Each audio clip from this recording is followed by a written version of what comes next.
பாருங்க, வந்து பாருங்கன்னு சொல்லிட்டு அவர் வேற மாரி நெனச்சு டூரிஸ்ட் ஃபேமிலி மாரி வச்சுட்டு, இது டூரிஸ்ட் ஃபேமிலி மாரி இல்ல என்னடா இப்படி பண்ணி அப்படின்னு அவங்க சொல்லுவாங்க. அவங்க பக்கம் நியாயம். அது நம்ம தப்பு தான்.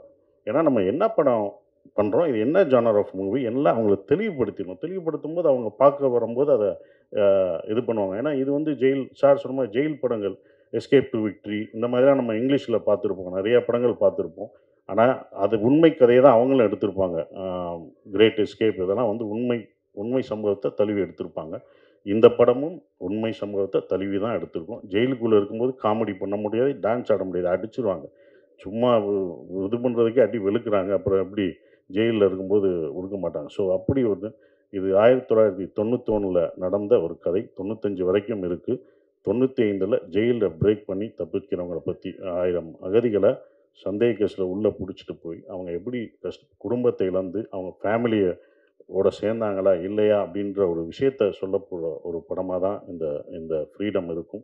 அவங்களுக்கு எப்படி அந்த விடுதலை வெளியில கிடைச்சதுன்றது, நமக்கு அந்த அந்த இன்சிடென்ட் தெரியாது. அப்ப நடந்தபோது 1995ல இப்படி ஒரு விஷயம் நடந்திருக்கு. இப்படி ஒரு ஜெயில் பிரேக் வேலூர்ல இப்படி சிறையில இருந்து தப்பிக்க ட்ரை பண்ணியிருக்காங்க, தப்பிச்சிருக்காங்கன்ற ஒரு விஷயத்த வந்து நமக்கு தெரியாத ஒண்ணு. அது வந்து ஏன்னா அப்ப இவ்வளோ மீடியா இல்ல. ஒரு பேப்பர் செய்திகளா தான் அது இருக்கு. பேப்பர் செய்திகளா இருக்கு. அது இதா அ இந்த படத்துல நாங்க சொல்லியிருக்கோம். அந்த வலிகளையும், வேதனையும் ஆ இந்த படங்கள் அப்படியே சொல்லும். எதார்த்தமாக சொல்லும். படம் பண்ணும்போது, இப்படி ஒரு படத்த பாண்டி எடுத்ததுக்கு நன்றிய தெரிவிச்சுக்கிறேன். ஏன்னா புரொடியூசர் தான் இதுக்கு அக்செப்ட் பண்ணணும். நான் திருப்பி திருப்பி கேட்டேன். ஏன்னா இப்படி ஒரு படம் நான் நான் சந்தோஷமா இருக்கேன் சார். இப்ப கூட படம் பார்த்துட்டு நல்லா இருக்குன்னு அ சொல்லியிருக்காரு. அதுக்கு ரொம்ப நன்றி. ஏன்னா புரொடியூசருக்கு தான் அது பிடிக்கணும். அப்புறம் டைரக்டர் நான் ஏற்கனவே ஒரு படம் பண்ணிட்டேன். அவரோட ஒர்க் எனக்கு ரொம்ப பிடிக்கும். தோல்வியெல்லாம் கிடையாது. தோல்வியோ, வெற்றியோ கிடையாது. நான் மேக்ஸிமம் பண்ணேன்னா புதுமுக இயக்குனர்களுக்கு தான் பண்ணியிருக்கேன். மேக்ஸிமம் இல்ல. எல்லா தடவையும்.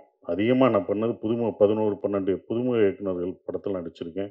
ஆ ப்ரொடியூஸ் பண்ணியிருக்கேன். அதுக்கப்புறம் தோல்வி இயக்குனர்களுக்கு தான் நான் பண்ணியிருக்கேன். வெற்றி அடைஞ்ச இயக்குனர் ஒண்ணே ஒண்ணு தான். அது நாடோடிகள் முடிஞ்சு போராளி, சமுத்திரக்கனிக்கு மட்டும் தான் பண்ணியிருக்கேன். அதுக்கப்புறம் நான் பண்ணதே இல்ல. அது நமக்கு நமக்கு சில விஷயங்கள் இப்படி